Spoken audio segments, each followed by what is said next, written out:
Šiame interaktyviame vaizdo įraše nagrinėjamos strategijos, kaip suprasti ir spręsti alkoholio ir tabako vartojimo problemas tarp jaunų vyrų. Išmoksite atpažinti vartojimo dėsningumus ir veiksnius, teikti rekomendacijas ir paramą, kaip sumažinti vartojimą bei kurti saugią aplinką šiai temai aptarti. Peržiūrėję šį vaizdo įrašą, atlikite trumpą testą ir patikrinkite savo žinias. Alkoholio ir tabako vartojimas tebėra didelė sveikatos problema tarp 18–30 metų jaunuolių. Kaip jaunimo darbuotojai, jūs turite unikalią galimybę padėti jauniems žmonėms priimti informuotus ir sveikatai palankius sprendimus. Pirmasis žingsnis yra sąmoningumas. Skatinkite jaunuolius apmastyti savo įpročius.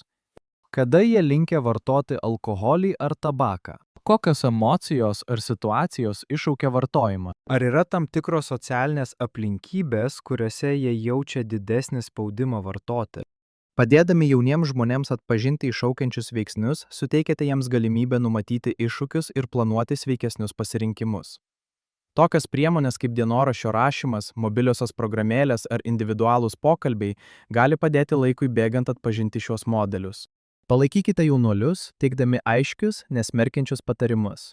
Pasidalinkite įrodymais pagrįstomis strategijomis, padedančiomis sumažinti ar mesti vartojimą, pavyzdžiui, nustatant konkrečius tikslus ar naudojant nikotino pakaitalus. Suteikite prieigą prie vietinių paramos paslaugų, pavyzdžiui, konsultacijų, pagalbos linijų ar programų padedančių mesti vartojimą. Rekomenduokite internetinius išteklius ir mobiliasias programėles skirtas jauniems suaugusiesiems, kovojantiems su psichoaktyvių medžiagų vartojimu.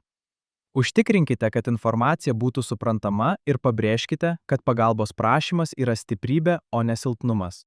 Pasitikėjimo stiprinimas yra labai svarbus. Sukurkite atvirą erdvę, kurioje jauni vyrai jaustųsi saugūs kalbėdami apie alkoholį ir tabaką, nebijodami būti teisiami.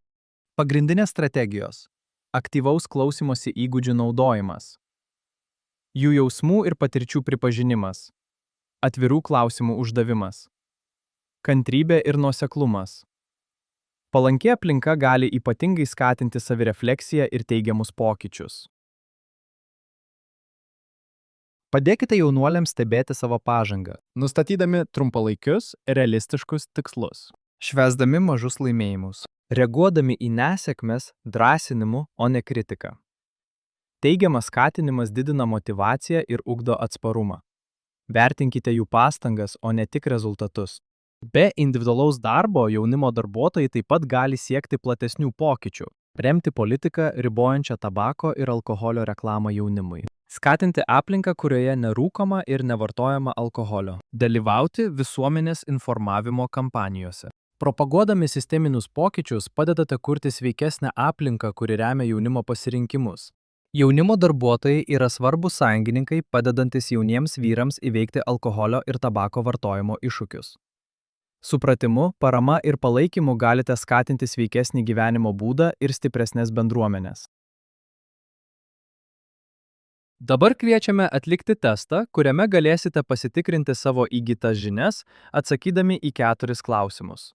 Pažymėkite teisingą atsakymą, nepaisant to, ar pasirinkote teisingai ar neteisingai, jums bus pateiktas atsakymo paaiškinimas. Pradėkime.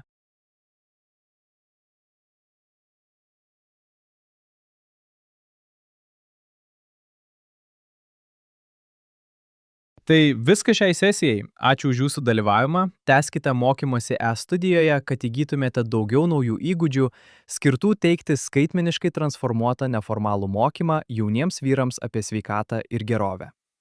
Sėkmingai baigę mokymo kursą įgysite skaitmeninį ženklelį jaunimo darbuotojas, inovatyvus jaunų vyrų sveikatos ir gerovės puoselėtojas.